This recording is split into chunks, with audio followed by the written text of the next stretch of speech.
다 일어나서서 하나님 말씀 열왕기상 9장 4절에서 9절까지 말씀을 함께 봅니다. 열왕기상 9장 4절에서 9절까지 내가 만일 내 아버지 다윗의 행함같이 마음을 온전히 하고 바르게 하여 내 앞에서 행하면 내가 내게 명령한 대로 온갖 일에 순종하여 내 법도와 율례를 지키며 내가 내 아버지 다윗에게 말하기를 이스라엘의 왕 위에 오를 사람이 내게서 끊어지지 아니하리라 한 대로 내 이스라엘 왕위를 영원히 견고하게 하느니와 만일 너희나 너희 자손이 아주 돌아서서 나를 따르지 아니하면 내가 너희 앞에 둔 나의 계명과 법도를 지키지 아니하고 가서 다른 신을 섬겨 그것을 경배하면 내가 이스라엘을 내가 그들에게 준 땅에서 끊어버릴 것이요 내 이름을 위하여 내가 거룩하게 구별한 이 성전이라도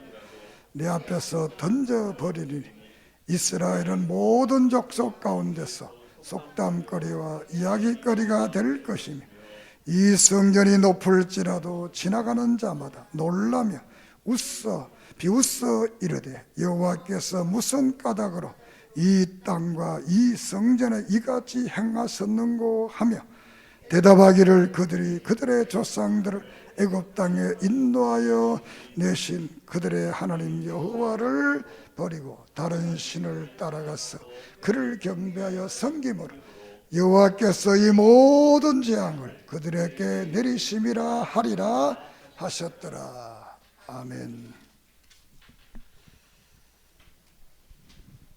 하나님 감사합니다.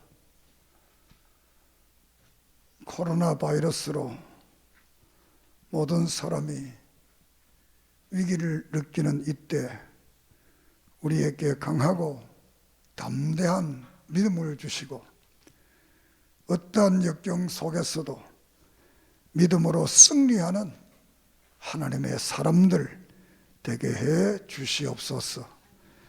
이 시간 말씀을 듣게 하시고 마음이 열리고 귀가 열리고 눈이 열려 말씀에 감동하며 새로운 각오와 결심과 결단이 일어나게 해 주시옵소서.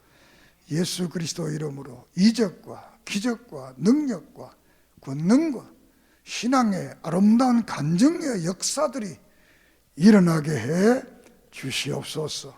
종을 붙들어 주시고 능력 있게 말씀을 그대로 증언하게 해 주시옵소서.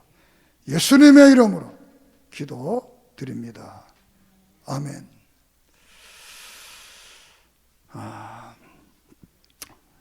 오늘 읽은 이 성경 말씀은 하나님께서 솔로몬에게 두 번째 나타나셔서 하시는 말씀이 되겠습니다. 내 눈이 항상 너가 지은 이 성전에 있을 것인데 네가 만일 너의 아버지 다윗의 마음처럼 하나님의 말씀을 잘 지키고 법도와 율례를 지키고 순종하게 되면 다윗에게 약속하신 그 축복들이 너에게 임할 것이다. 그러나 만일 그 약속을 따르지 않고 그 율법과 율례를 지키지 아니하면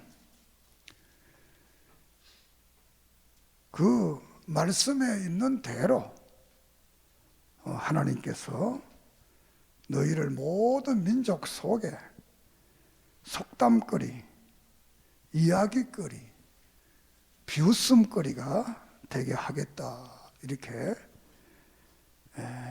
일종의 경고다. 이렇게 말할 수가 있겠습니다.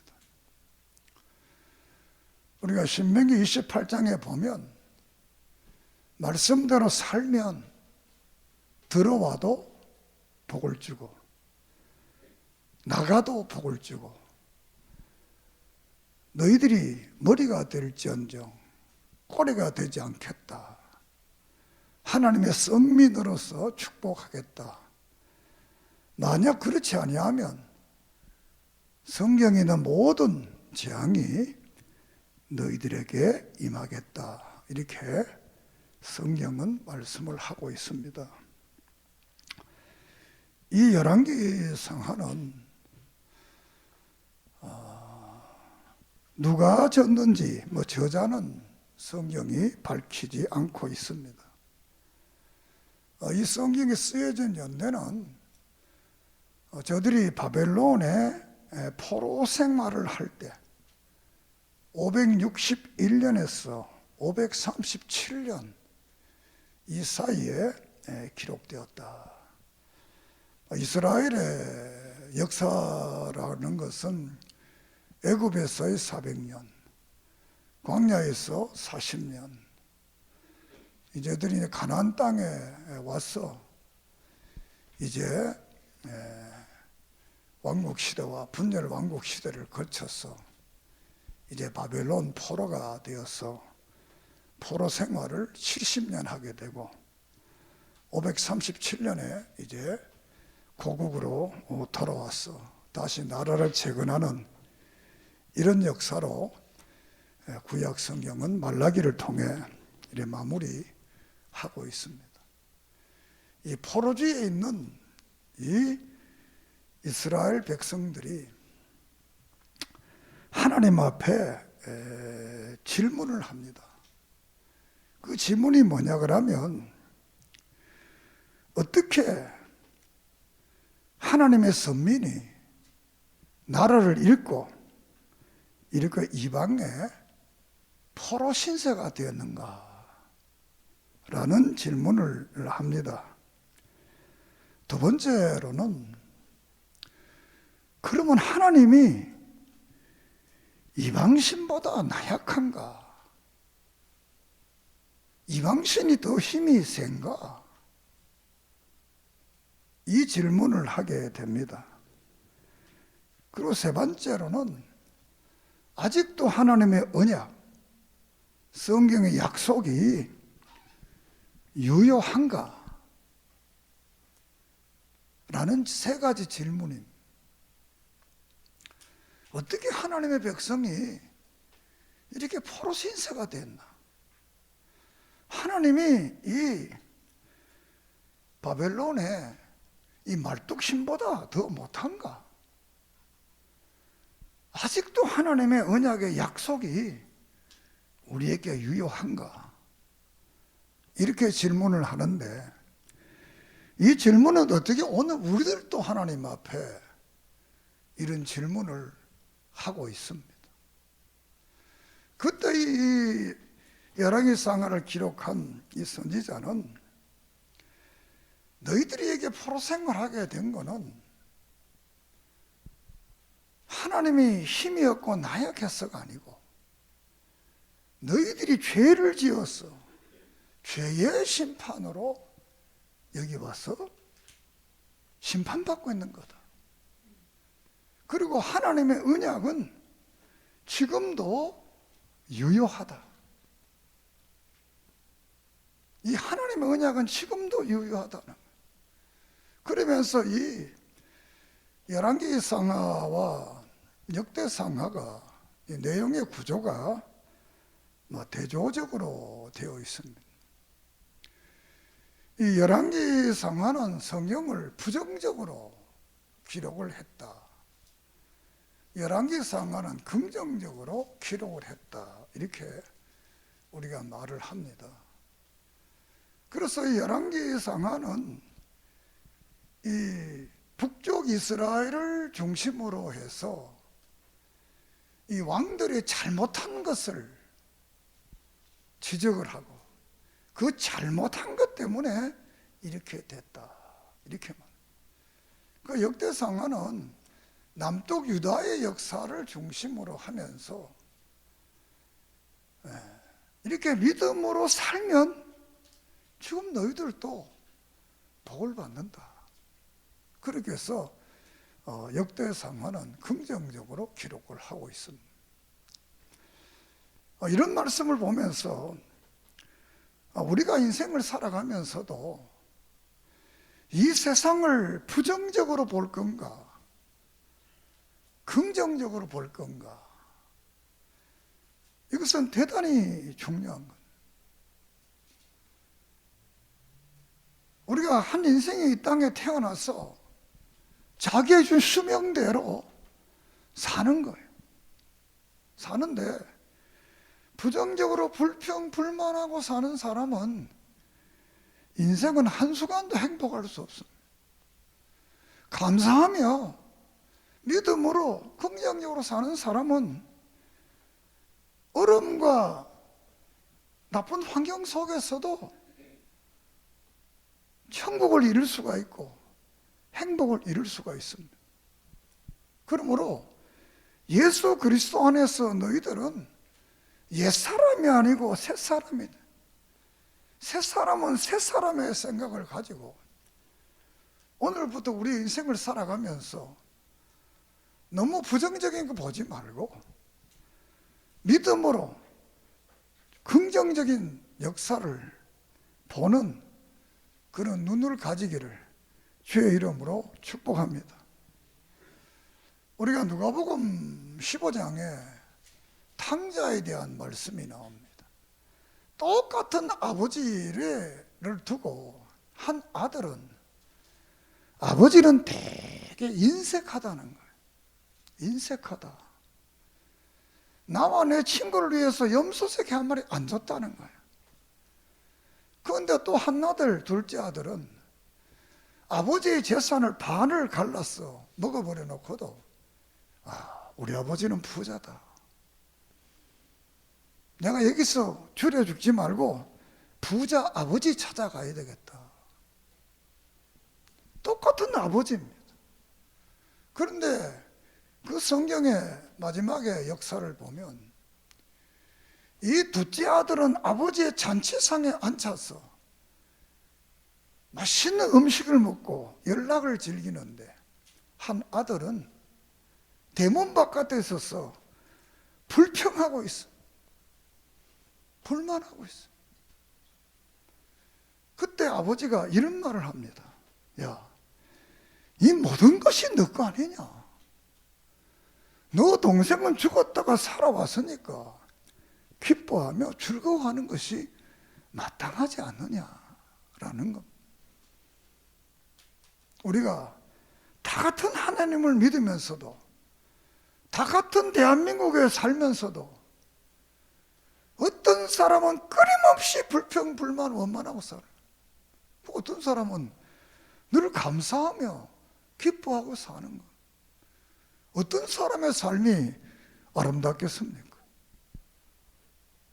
하나님은 왜 우리를 대한민국에 태어나게 했습니까? 이 땅에 태어나게 하시고 이 땅에서 예수 믿게 하시고 이 땅에서 구원받게 하시고 이 땅에서 우리 총신교회 나오게 하시고 이 땅에 살다가 하나님 나라에 가는 겁니다. 믿습니까? 여러분 사는 이 땅을 귀하게 여겨야 돼요. 여러분이 많이 듣는 이야기도 여기 우리 장미꽃이 있습니다만 어떤 사람은 이 꽃을 보고 코를 갖다 대고 향기롭구나. 이 좋아하는 사람에게 주면 좋겠다. 이렇게 감동을 받는데 어떤 사람 그 가시가 있어서 어떻게 그걸 만질 수 있겠냐 이렇게 생각하는 거예요. 이 열왕기 상하는 부정적으로 기록하면서 22장으로 되어 있습니다. 1장에서 11장까지는 솔로몬 왕의 통치에 대해서 말씀을 하고 있습니다. 자, 1장에서 14장까지는 솔로몬이 어떻게 해서 왕이 되었느냐라는 직위에 대한 말씀을 하고 5장에서 8장까지는 왕이 되고 한 일이 뭔가 라고 말을 합니다. 그리고 9장에서 11장까지는 솔로몬의 마지막 인생, 죽음에 대해서 말씀을 하고 있습니다.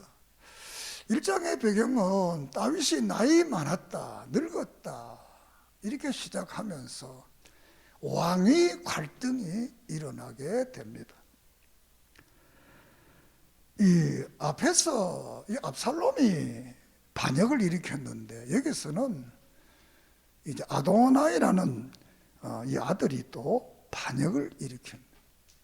왜냐하면 다윗이 우리나라 말로 하면 왕위를 계승할 세자를 책봉하지 않는 거예요.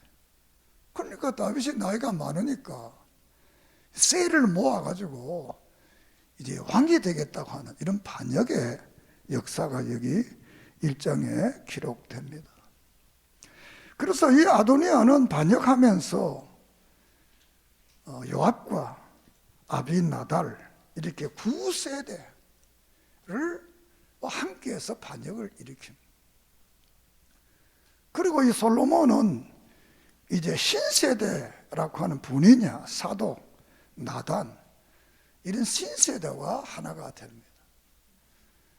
결국 이 9세대와 손을 잡았던 이 아도니아는 하루왕이 되고 맙니다. 그러나 이제 솔로몬은 신세대와 함께 왕이 되어서 이스라엘의 왕으로 이제 즉위를 하게, 2장에서 이스라엘의 왕으로 즉위를 하게 됩니다. 그래서 이 솔로몬은 사실은 왕이 될 자격은 없잖아요, 인간적으로. 형들이 많으니까. 그러나 이 형들은 기다리지 못하고, 물론 하나님의 궁극적 역사 속에서는 이 솔로몬의 왕을 세울 의미가 있었지만, 뜻이 있었지만, 이들은 기다리지를 못하는 거예요. 조급했어. 그래서 반역을 일으키는 거예요. 이 말씀 속에 우리가 생각하는, 오늘도 우리가 많은 사람들이 삶을 기다릴 줄 모르는 거예요. 특히 우리 한국 사람들은 빨리빨리 이런 정신이 있잖아요. 신앙생활 속에서도 모든 건 너무 빨리 하려고 해요. 시편 40편에 다윗은 내가 기다렸더니 나를 기가 막힌 웅덩이에서 구원하셨다. 믿습니까? 우리는 때로는 기다리는 것. 믿음이란 말은 다른 말로 하면 기다리는 것. 뭘? 약속하신 은혜와 축복을 기다리는 겁니다. 이거 못 기다리면 안 되는 거예요. 그래서 솔로몬이 왕이 되고, 왕이 되자마자 일을, 공적 행사를 하게 되는데, 그 공적 행사가 바로 기브온 산당에 가서 일천번제를 드리게 됩니다. 그리고 그때 하나님께서 너무 감동해서 네가 원하는 건 뭐냐 이렇게 물었더니, 솔로몬은 내가 나이가 적어서 왕이 됐기 때문에 지혜가 없어서 이 백성을 다스릴 수 없습니다. 그냥 내게 지혜를 달라. 이렇게 말했을 때 하나님 너무 감동하는 거예요. 야, 부도 수도 이 명예도 구하지 않고 어떻게 그걸 구했냐? 그래서 이 하나님께서는 네가 구하지 않은 부귀와 영화도 너에게 다 주겠다. 우리가 마태복음 6장에서 삶의 승리의 키를 말하는데, 너희는 먼저 그의 나라와 의를 구하라. 그러면 그 앞에 솔로몬의 영광, 이 풀의 이 모든 삼라만상의 모든 역사의 그 축복을 너희에게 주겠다는 겁니다. 믿습니까? 의롭게 살아라는 거예요. 솔로몬이 부귀와 영광을 안 구하고 그 백성들을 잘 다스릴 지혜를 달라. 하나님은 그에게 부귀와 영광을 줬습니다. 사장은 솔로몬에게 하나님 주신 부귀와 영광에 대해서 말씀을 하고 있습니다. 이 솔로몬의 부귀와 영광은 우리가 4장 21절 이하에 보면 저 북쪽 유브라이스부터 남쪽 애굽의 모든 나라들이 다 이 솔로몬에게 조공을 바쳤다, 이렇게 말씀을 하고 있습니다. 그리고 솔로몬 시대 때는 이 은은 아무것도 아니고 금으로만 이런 세상, 솔로몬 시대와 같은 부귀와 영광은 역사 속에 없다, 이렇게 성경은 말을 하고 있습니다. 물론 우리가 이 땅에 물질적인 부라는 건 소중합니다만, 그보다 더 소중한 것은 하나님을 바로 섬기고 영원한 천국에 가는 이 소망이 더 중요합니다. 우리는 예수 그리스도를 믿고 그 믿음에 살면 이 땅에서보다도 더 나은 영원한 나라에, 이 천국의 복락의 축복을 더 귀하게 여기기를 주의 이름으로 부탁합니다. 자, 이렇게 솔로몬에게 하나님이 축복을 주는 거예요. 그리고 이제 5장 8장에 가서는 공적 사업을 하게 됩니다. 5장에 성전 지을 준비를 하고 6장에 성전을 건축을 하고 이제 7장에 또 왕궁을 짓고 8장에는 성전을 봉헌을 하게 됩니다. 큰 사업이 성전 짓는 사업, 7년을 성전을 짓습니다. 그리고 13년을 왕궁을 짓게 됩니다. 그런데 이 7년의 공산 성경은 이 5장, 6장, 7장을 할애해서 말씀을 합니다. 13년 동안 했던 왕궁은 간단하게 말로 마무리합니다. 이것은 무슨 뜻을 의미하냐 하면 왕궁일이 13년째 지금 별 볼 일 없는 거라니에요. 7년 전 이 성전 건축이 성경은 더 소중하다는 것을 우리에게 말씀하고 있습니다. 물론 우리의 오늘의 삶의 속에서도 6일의 삶이 소중합니다. 그러나 이 주일의 예배의 삶은 더 소중하다. 믿습니까?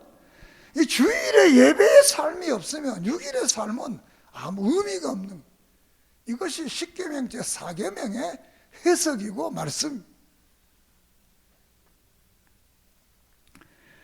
이렇게 하나님의 성전을 짓습니다. 지혜를 얻어서 한 일이, 첫 번째 한 일이 뭐냐? 하나님의 성전 짓는 일입니다. 여러분의 인생을 살아가면서 은혜를 받고 축복을 받고 일이 잘 되면 첫 번째 무슨 일을 하겠습니까? 하나님을 위한 어떤 일을 하겠다는 세상에 다른 것 하겠습니다.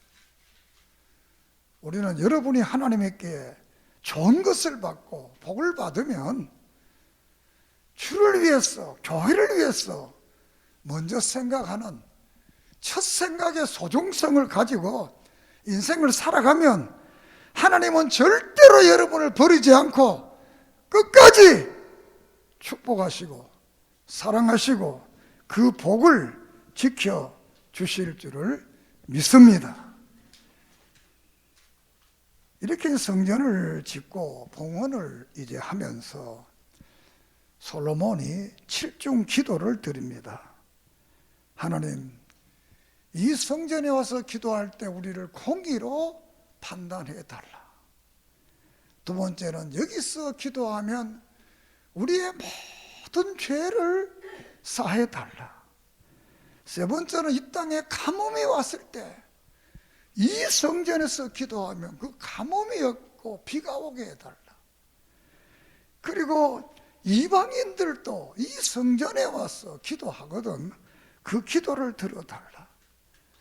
우리가 전쟁에 가서 어려움을 당할 때 이 성전을 향해 기도할 때 우리의 기도를 들어달라. 우리가 이방에 포로가 되어 잡혀갔을 때 거기서도 이 성전을 향해 기도하면 그 기도를 들어달라. 이렇게 7중 기도를 합니다.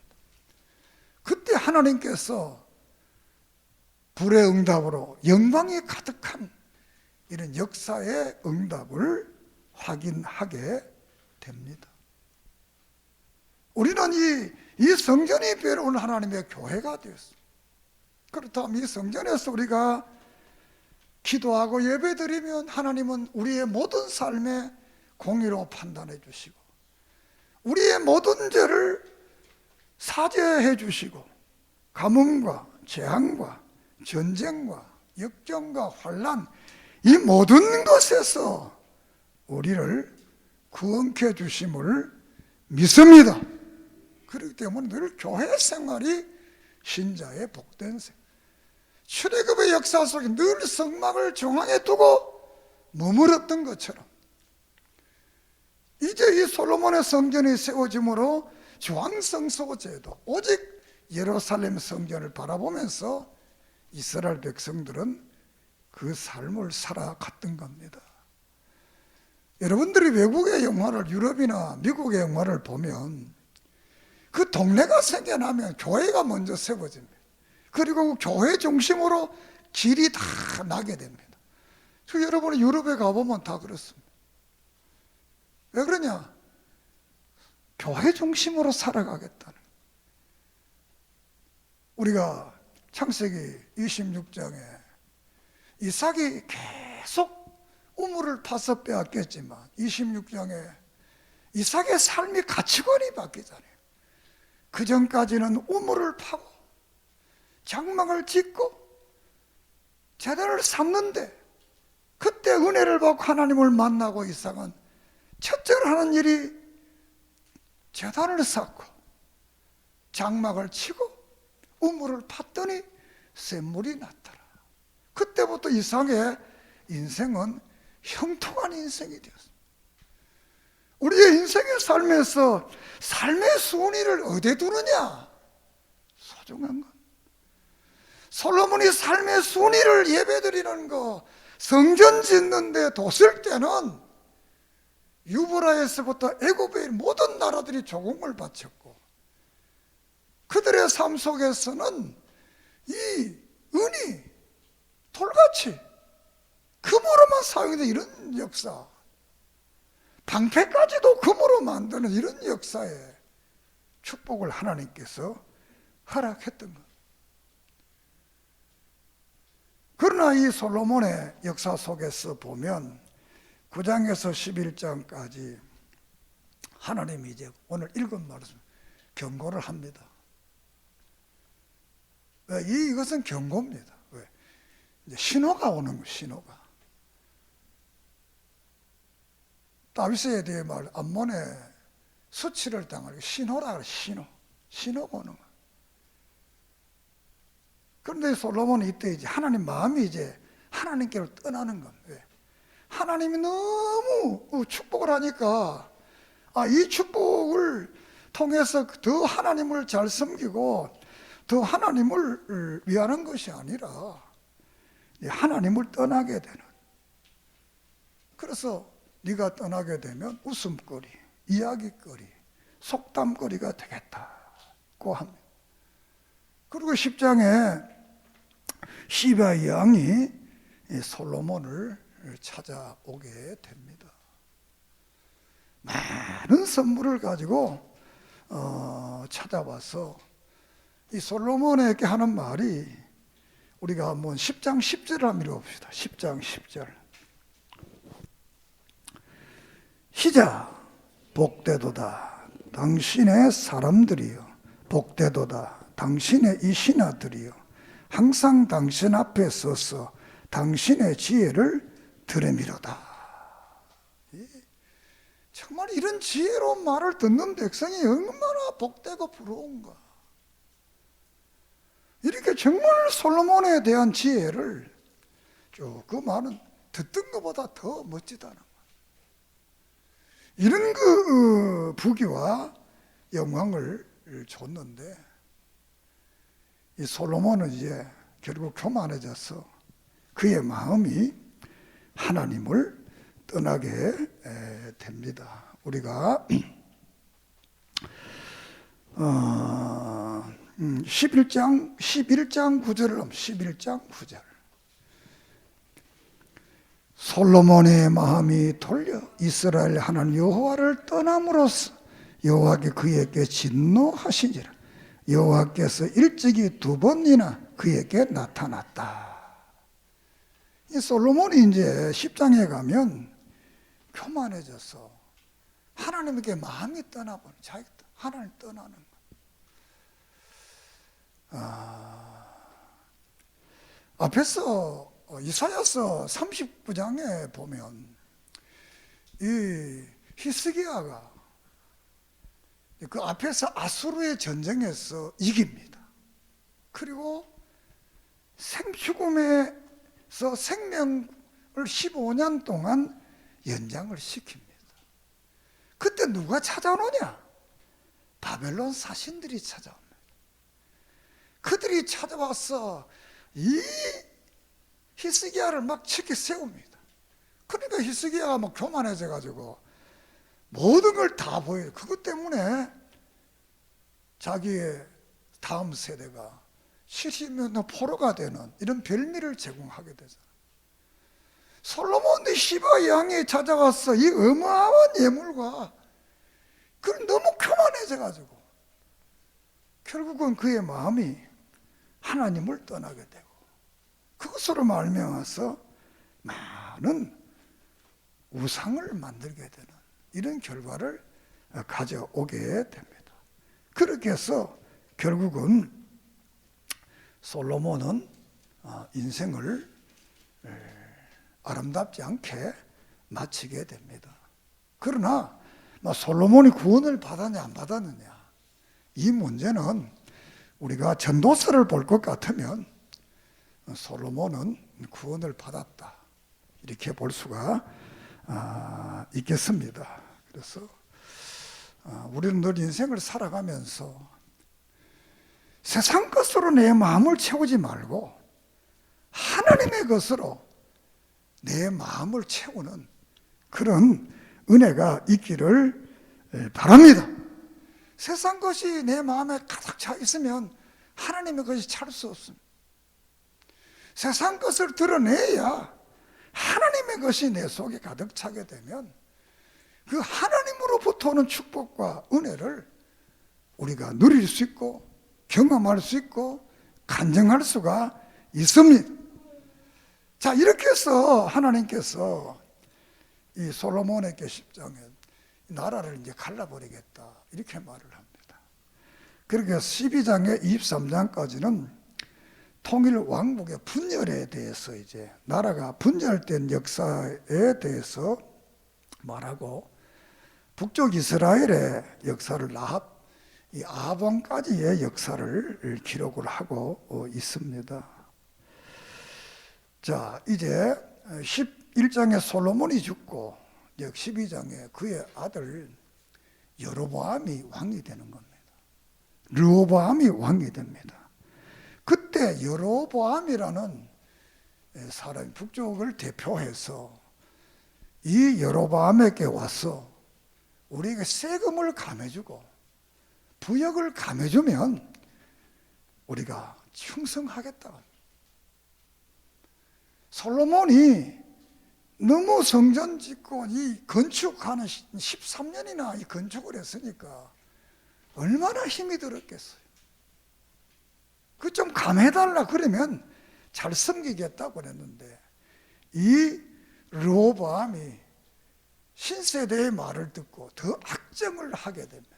이렇게 해서 남북이 이제 갈라지고 이때부터 이제 성경에서 북쪽은 따라합시다 이스라엘, 남쪽은 유다 이렇게 이제 나라가 이제 갈라지게 됩니다. 북쪽은 사마리아와 갈릴리도를 차지하고 남쪽은 유다도를 차지하게 됩니다. 이렇게 해서 여로보암이 북쪽을 다스리고, 이제 북쪽에 남북이 딱 갈라지니까 성전이 어디 있냐? 남쪽에 있는 겁니다. 그 북쪽에 있는 사람들이 남쪽을 넘어오는 거예요. 절기가 되면.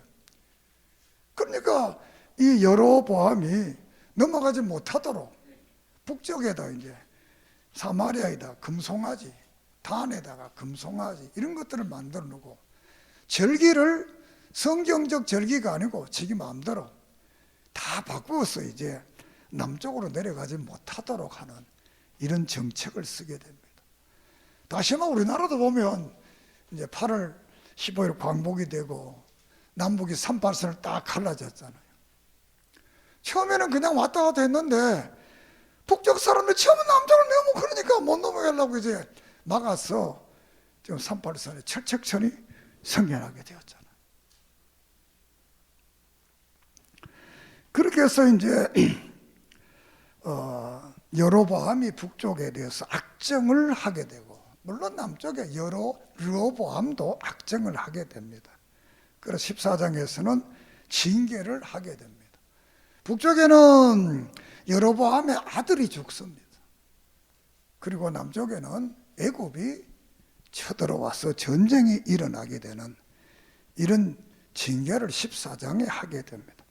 15장에는 유다왕 아비야와 아사에 대한 말을 하면, 저들은 정직하게 아사에 대해서는 하나님을 따랐다, 이렇게 말씀을 하고 있습니다.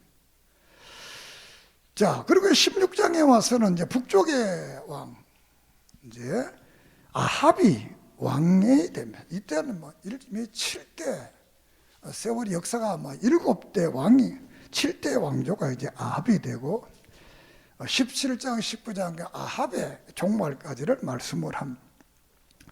아합이 이제 바알과 아세라시를 막 섬기니까 3년 동안 기근이 오게 됩니다. 이 기근 때문에 18장에 가서는 엘리야가 갈멜산에서 7번의 기도를 통해서 비가 오게 되는 이러한 놀라운 역사를 야고보서 5장에서도 이 말을 합니다. 엘리야는 우리와 똑같았지만 비 오게 기도했을 때 비가 왔다. 그러면서 우리도 기도할 것을 말씀을 하고 있습니다.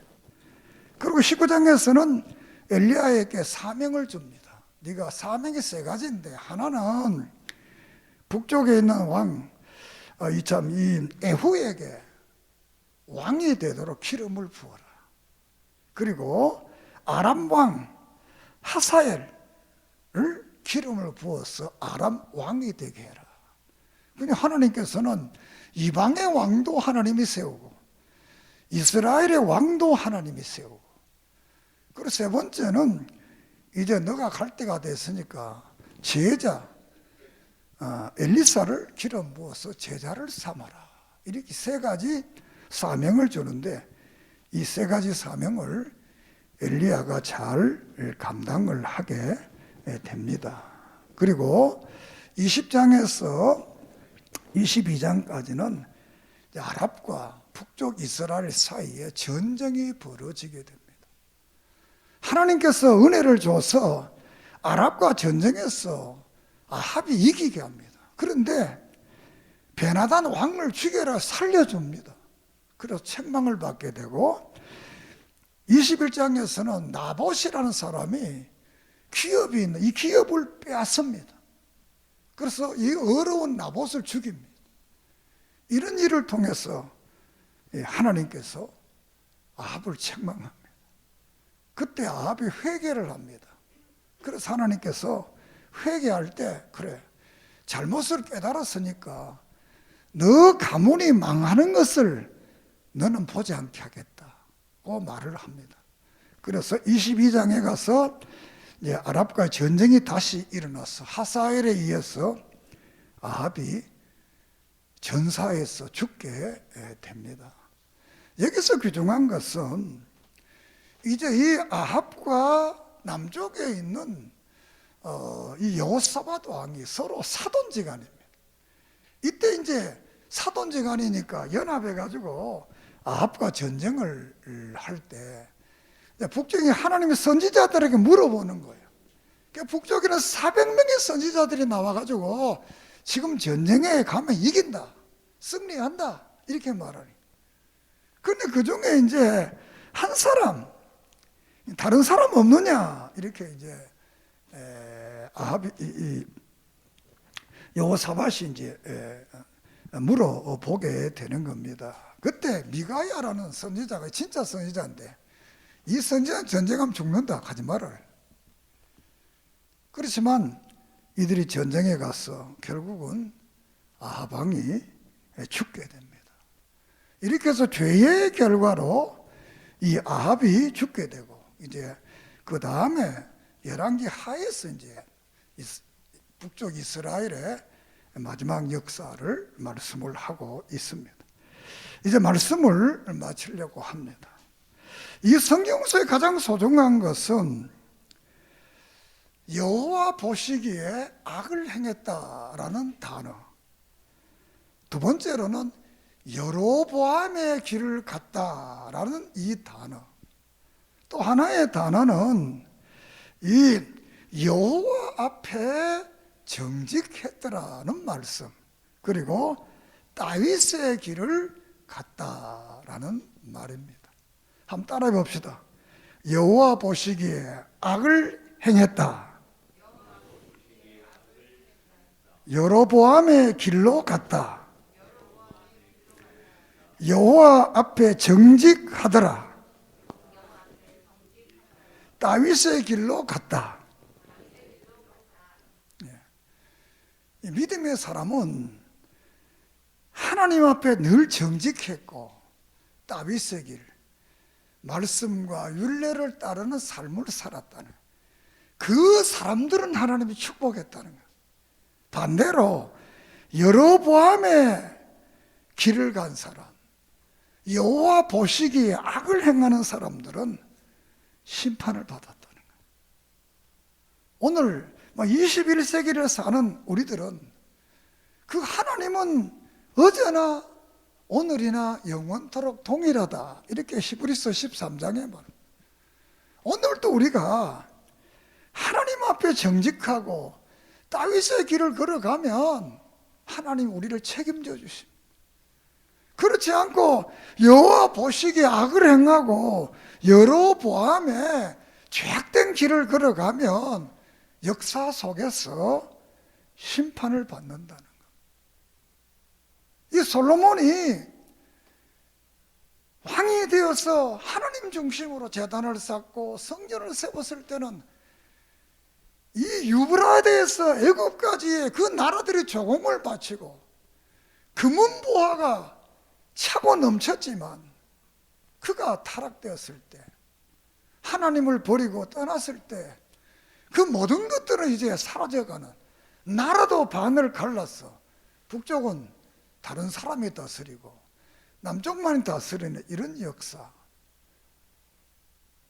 보면서 우리는 정말 하나님의 언약은 지금도 유효하다는 걸 깨닫고, 죄지면 심판받는다는 걸 깨닫고, 늘 하나님 중심의 삶을 살아가는, 여호와 앞에 정직하고 다윗의 길을 걸어가는 복된 성도들이 되기를 주의 이름으로 축복합니다.